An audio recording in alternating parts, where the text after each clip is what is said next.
Hello and welcome to Defence Line, a weekly program on defence, security and more. In this episode of Defence Line, we discuss the latest situation in Jammu and Kashmir.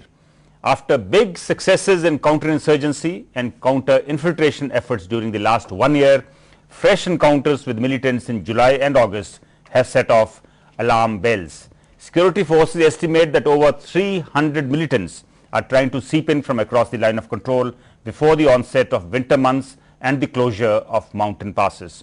Is this the beginning of what could be a long winter of discontent in Kashmir Valley? That is what we discuss in Defence Line today. To discuss this, we have with us Lieutenant General HRS Maan, former Chief of Staff, Western Army Command and GOC of the Kupwara Division, Major General CS Panag, former GOC of a division and BGS of the Srinagar Corps Headquarters, and Brigadier VK Sharma, who had a number of stints in JNK, including Deputy GOC of Kilo Force. Welcome to the discussion, gentlemen. But before we get into a discussion, let us take a look at this report.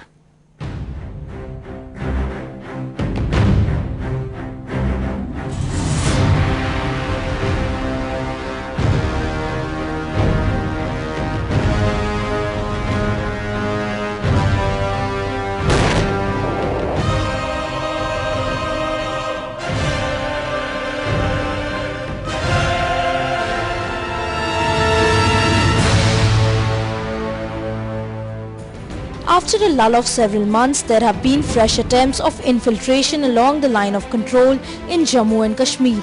These attempts are aimed to push more and more militants to this side before the onset of winter and closure of mountain passes.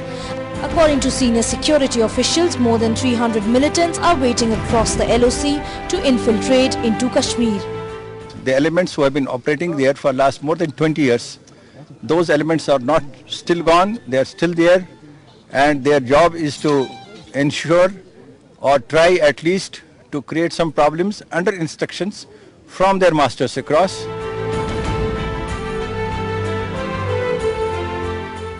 There are more surprises.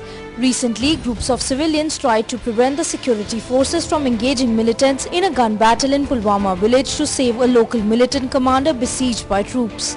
The villagers clashed with the forces for hours, hurling rocks and stones to disrupt the operation. Security forces had to resort to cane charge and fire tear gas shells to disperse the crowd, which left at least 4 persons injured. The police party taking his body to his native village faced yet another attack. There is another disturbing fact. Investigations into the twin attacks on Sopore police station in Baramulla district in July this year have revealed that the militants might have established a wide network of women to act as couriers and conduits for them. Adding on to the surprises is a new strategy adopted by the militants. They are using internet and social networking sites like Facebook. Militant outfits in the Kashmir Valley have found these sites an easy and safe way to remain connected with each other and evade security surveillance. All this coupled with the information that more militants are waiting to seep across the LOC has the security forces, which have a well laid out security grid, worried. Could this be the beginning of a harsh winter? Brigadier Sharma, you just saw the report. As the report indicated, there was a 45 to 50% reduction in militancy related incidents in the last 1 year. Now the fresh encounters have been reported. Do these indicate that we have a very harsh winter ahead, as the report said? Now, Mr. Sandhu, to begin with, as per the statement made by DGP Kuldeep Khoda yesterday, yes, in the Jammu region, the militancy has come down by 70%. If you see overall Jammu and Kashmir both, yes, it could be somewhere near 50 to 45.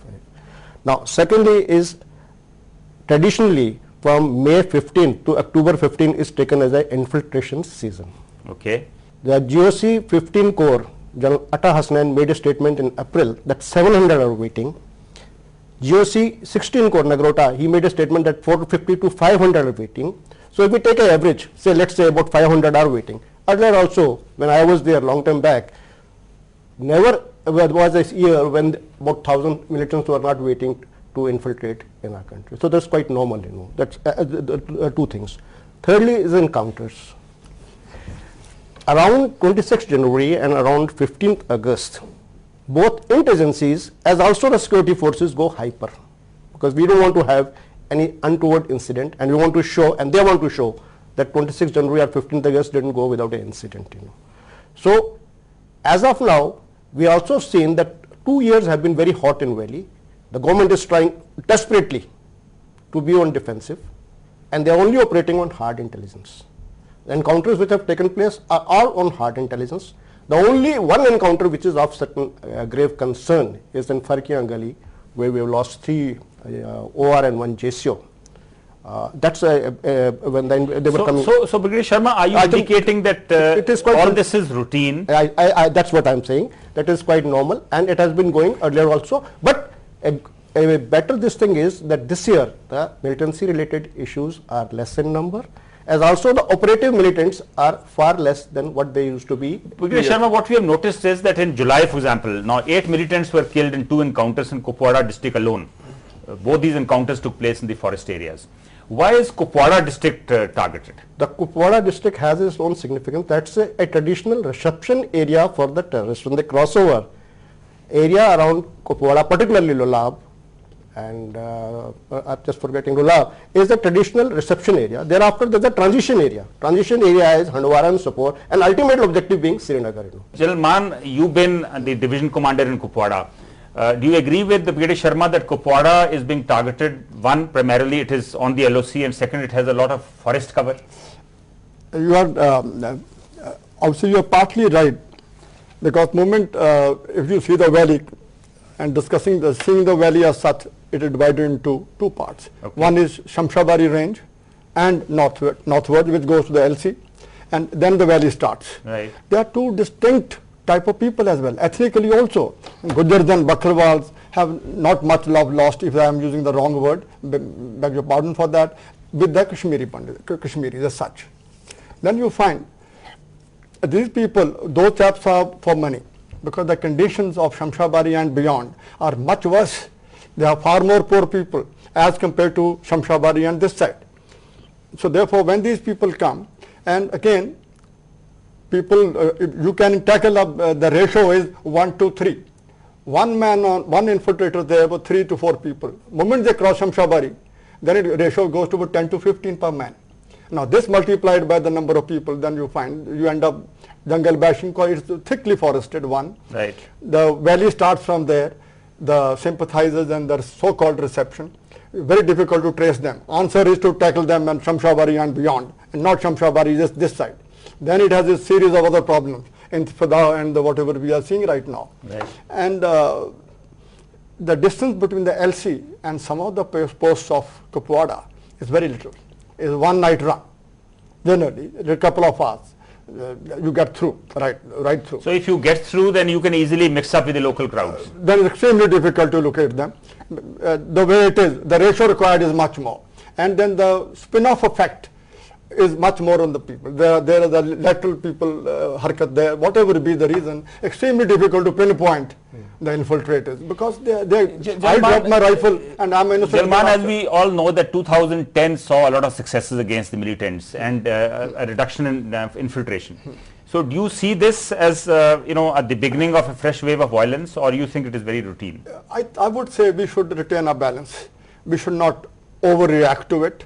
Operationally, we must remain absolutely top, because our agenda of the army is operational preparedness. And I think this is the summer, and winter, some of them also will come back. They hibernate in this part of the valley. And whatever the number, it varies. In our time, it was 3,000, 4,000. Lethality of Kupwara sector, 95, 96, was very lethal, indeed very lethal. And yet we have to be ruthless about it, and yet keep the... So the lethality has come down, and now we only talking in terms of a few hundred. Overall, and there was no rationale when you asked. Even now today, our intelligence agencies are not, I don't think they have the accuracy or the pinpointing why the number is 300. We used to ask we used to ask other people. There were 7,000 in Saudi Arabia, they come back, 4,000 here, 3,000 in Afghanistan. Now this is the mathematical part, it doesn't work out. General Panag, does this surprise you, these kind of statements that 300 people are waiting to infiltrate? We've had a couple of encounters in the last couple of weeks, or is this very routine in your opinion? If they say there are no militants waiting to infiltrate, they pull out the army. these are figures. Isn't that a positive? I mean, if you were These are figures. the situation See, indicates that unit can pull out. Cover, these are figures. If you see in the month of May, June, July, over 6 lakh local tourists went to Kashmir, Yes. which shows a normal situation. Now the people on the other side have realized that one more season of inactivity and the movement will die down. So they are desperately trying to push these people in to maintain some sort of, to keep the spark alive. And it is for the security forces. You mean they are trying to, Pakistan is trying to do that despite its own house being on fire? Yes. The best thing to, when your house is on fire, is to spread it to the other side, divert attention. And also, it is a, I can guarantee that if one more quiet season, the militancy would have died down. So they are just keeping it alive, and it is for our security forces, they are adequate security forces, to eliminate these people. I am sorry to say eliminate, because there very few of them ever allow themselves to be captured. So it is fight to the finish.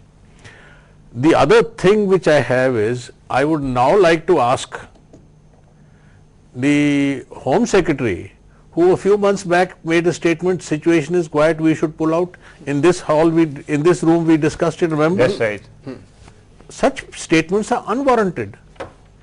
All the So I agree that time is not yet ripe to pull out Yes. the army And from a lot of areas. There are very competent people there in the J&K police, in the BSF and J&K and the army, very competent. We must let them do their job. And as far as And I think Pakistan they are is doing a concerned, wonderful job. Yes, as far as Jalma. just input is, whatever may happen in their own house and their own backyard, it's a delightful, very good, low cost option for them. They don't have to go to war. They look at the army, they have held back with them. You find it's a very good, low cost. So they will rather use this low cost option. Brigadier Sharma, just before you go into a break, a quick question. A lot of people feel that, besides the foreign militants, a lot of local and homegrown militants are also active in the valley. What is your take on this? When I was in Valley, then SP, now a DIG, I don't want to name him, Yes. he said that as far as small miscreants, they also take the advantage of insurgency. To him, a weapon is a big thing. He goes, he gets a easy money, he can impress any girl, he can even use a girl. He says even if Pakistan decides to stop infiltration, a hypothetical case, it will take minimum for them 5 years to sort out these gundas who are prevailing in a big number. So that's very right. So these may not be fully trained militants, but they could be local hooligans. Local hooligans who are under the garb of insurgency taking the advantage of this thing. The local militants are also there, but they are lesser in number, but more than that are these gundas who are taking advantage of this situation. Right, I'll just come back to you, Brigadier Sharma. Here we'll take a short break. When we return, we continue our discussion on infiltration bids from across the LOC in J&K.